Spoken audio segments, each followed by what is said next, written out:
दोस्तों के साथ कैसे रहना है, समाज में कैसे रहना है, एक पत्नी कैसी होनी चाहिए, पति कैसा होना चाहिए, बच्चे कैसे होने चाहिए। बाइबल में हर चीज का जिक्र किया गया है।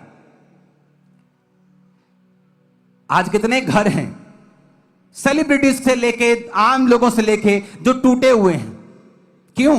क्योंकि बाइबल का वचन क्या कहता है, जब एक औरत की शादी होती है तो वो अपने हस्बैंड के मम्मी पापा को क्या बोलती है, मम्मी और पापा। और हस्बैंड वाइफ की मम्मी पापा को क्या बोलता है, मम्मी और पापा। क्यों? क्योंकि वचन में लिखा है कि तुम दोनों अब एक तन हो। जब तुम्हारा तन एक हो गया तो तुम्हारा सब कुछ एक है। तुम्हारे माता पिता भी अब एक हो चुके हैं। लेकिन आज कितने बंदे हैं जो अपने सास और ससुर की इज्जत करते होंगे? क्यों नहीं करते? क्योंकि दुनिया में उनको सिखाया नहीं गया।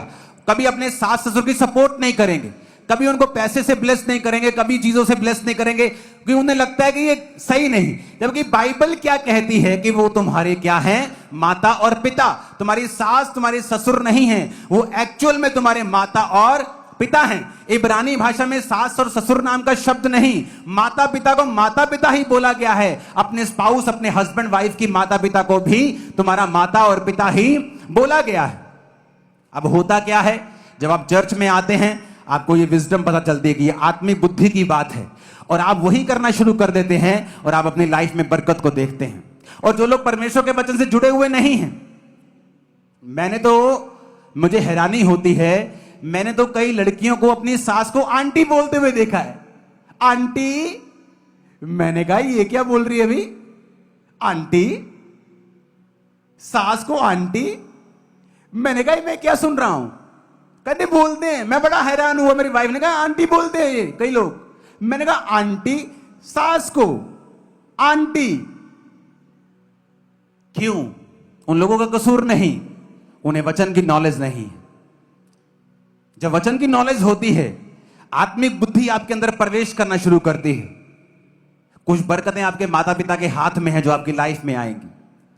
और जब तक आप उन्हें प्रसन्न नहीं करेंगे, उनको ब्लेस नहीं करेंगे, आप उनकी बात नहीं सुनेंगे, तब तक वो बरकत आपकी लाइफ में कभी नहीं आएगी। कितने मेरी बात को समझ रहे हैं? हमारे दोनों फादर सेवकाई में हैं। टीम बहुत सी गलतियां करती है, फादर भी करते होंगे, लेकिन हम उनसे कभी बात नहीं करते, इस बारे में हैंडल नहीं करते उनको। क्यों? कुछ चीजें आपकी औकात से परे हैं। जिस दिन आदमी अपने स्पिरिचुअल फादर को नसीहत देना शुरू कर देता है, समझो वो मरने वाला है और प्रभु उसको झंझोड़ कर सेट करने वाला है। और जब आप आत्मिक बुद्धि हासिल करना शुरू करते हैं, पैसे के विषय में, शरीर के विषय में, घर के विषय में, जीवन के विषय में, बच्चों के विषय में, वाइफ के विषय में, बिजनेस के विषय में, जॉब के विषय में। अब बाइबल क्या कहती है? बाइबल कहती है जो जॉब करते हैं वो अपने मालिक को मसीह के समान समझें। लेकिन आपको पता ही नहीं होगा, लेकिन जब आप जॉब करते हैं, आप इंटेंशनली बॉस को कितनी गालियां निकालते हैं, याद करके देख लो। निकालते हो कि नहीं निकालते? आप अपने मालिक को कितनी गालियां निकालते हो? जब आप अपने मालिक को गाली निकाल रहे हो, वचन के अनुसार आप मसीह को गाली निकाल रहे हो। लेकिन आपको नहीं पता।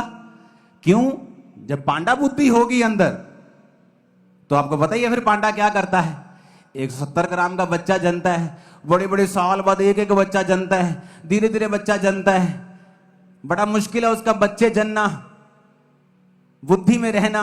गिरता है, बढ़ता है, पेड़ से नीचे गिर जाता है, हर बार उसे हेल्पर चाहिए। बुद्धि की कमी है।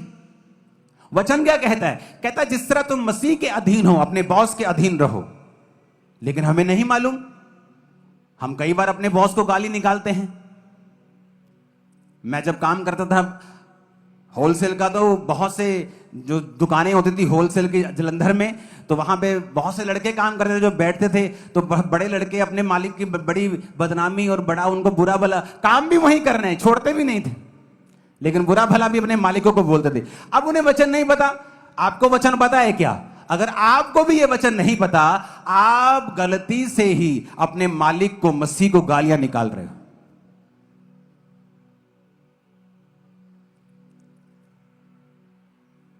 कितने मेरी बात को समझ रहे हैं आप? इसीलिए अगर आपको